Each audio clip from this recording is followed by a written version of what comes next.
Mitered borders. They're a super cool technique, and they're awesome for setting off your work, whether it's a mini or a full-size quilt. But a lot of quilters are intimidated by them and just avoid doing them. They've never learned how simple they can be. I'm Lisa Lund from Shadow Valley Quilts, and I'm going to walk you through every step of the way, and soon you'll be putting mitered borders on everything. The example I'm going to show you today has a triple border. There's 3 border pieces. These are sewn together first, and then we treat it like a single border. You can see I have pressed the seams open, and now the pieces are prepared and ready to be treated as one piece. In order to cut your border pieces to the correct length, we follow a simple formula. We're going to start with the width or the length of your quilt top. Then we're going to add the width of the border piece times 2. And then we're going to add on about 3 inches. So my little quilt block here that we're starting with is 6.5 inches. My border pieces are 3.5 inches wide. So I have 6.5 plus 3.5 times 2, that's 7. So then I have 13.5. Then I'm going to add about 3 inches on. So I'm going to have my border pieces, the length is about 16 to 16.5 inches long. And mine are going to be the same on all 4 sides because my block is square. The 3 inches is not a hard and fast number. If you have to do a little less, it'll be okay. If more is not a big deal. You're going to be cutting the extra off. It's just wiggle room at the end for making your miter. So you can see I put a little crease in the border pieces. That's going to help us to center them when we place them on our block. The other thing we're going to do some prep is turn the quilt top over, and we're going to mark a line on each corner. We're going to mark the intersection 1/4 inch away from the corner. So we're going to do a line 1/4 inch away, and then on the other side we're going to do a line 1/4 inch away, and then that's going to give us the dot where they intersect. That's the point that we're going to sew to. We're never going to sew past that line. We're going to leave the little corner free to make our miter. This doesn't show up very well on this fabric, but that point there where those lines intersect is where we're going to sew to. I'm going to do that on all 4 corners on the back side of the quilt. I'm going to mark that dot. So once I've done that, I've marked all 4 sew points, then I'm ready to start attaching my border.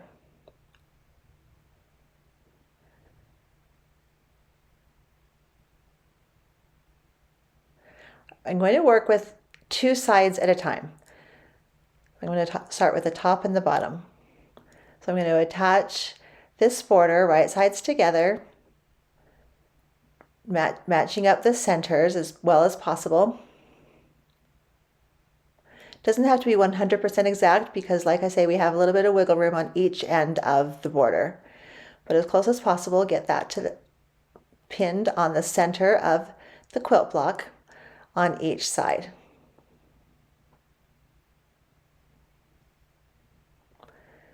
Now we're going to be sewing with the border on the bottom and the quilt block on top, so we can see those dots where we're going to sew between those. Now you can see, maybe it's white thread, you can see I've sewn from point to point. Now I'm going to press the seams towards the border. All right, the seams are pressed. Now I'm ready to sew on the other 2 borders. Before I do that, I'm going to take these little tail ends and pin them out of the way.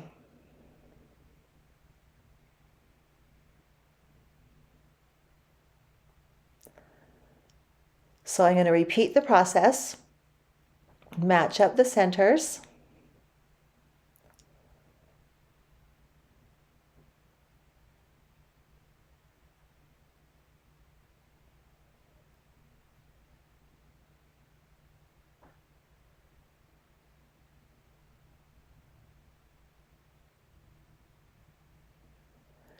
And again, I'm going to sew just between those marked points.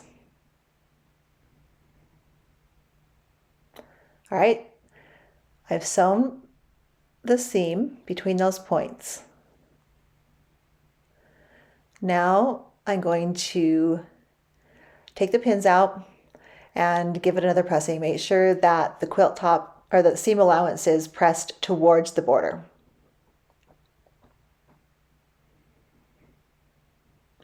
All right, now we're ready for the fun part. It's pressed nicely. We have the side borders over the top of the bottom borders, or the top and bottom borders. Now, in order to form those miters, we're going to take the top tail of the border, we're going to fold it, put a 45-degree fold into it, and match it up with the tail of the border underneath. Now, right now we're going to look and carefully line up those seam lines. If this was made out of a striped fabric or something, we would do the same thing. We would match up that seam or that fold so that what was showing on top matched up. Press it, get a nice sharp crease in that fold. That fold is going to be our seam where we're going to sew. So that's going to be our seam line.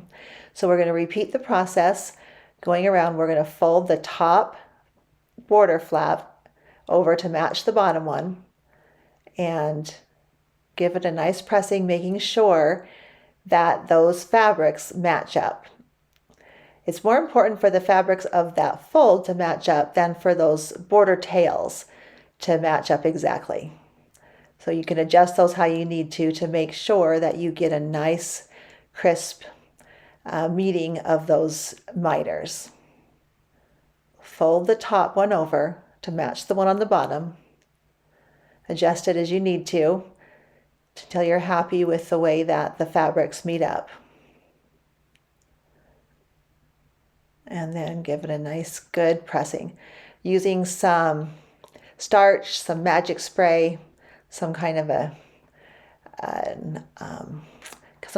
ironing spray can help you to get a nice good crease there.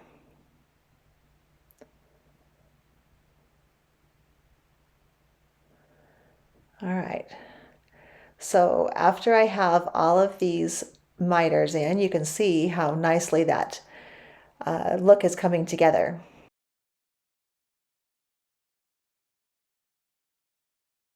All right, now we're going to get a little quilting clip. Hold that fabric in place nicely. Then fold the quilt in half diagonally. So those border tails are matching up and nice and flat.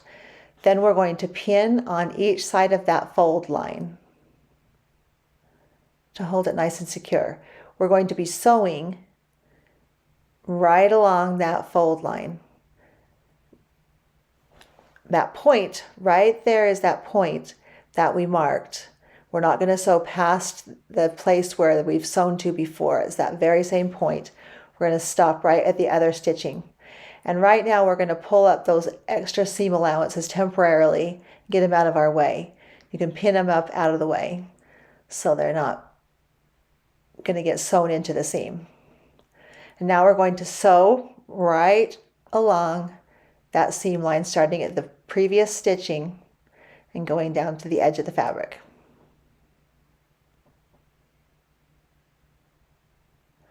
All right, we've done it. You can see it start right at that point, the same place where we started before, and going down to the edge. Now we're going to end up clipping off this extra fabric, but before we do, now's the time to check and make sure that we're happy with the way it's sewn. It's easier to fix now than when the extra is cut off. So that looks good to me. I'm happy with it. So we take some scissors and cut that off to 1/4 of an inch.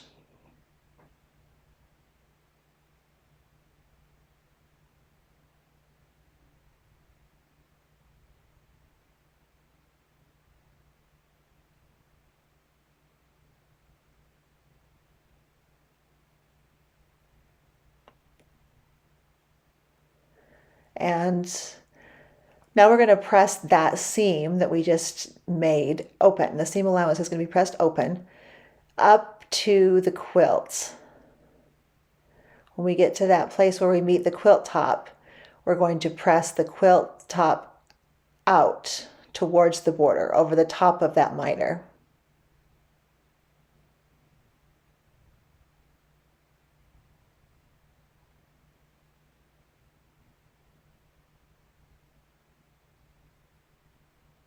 There, that's one corner done.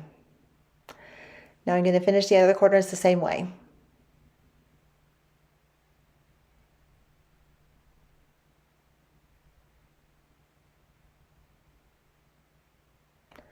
Trim the extra off and press the seam allowance open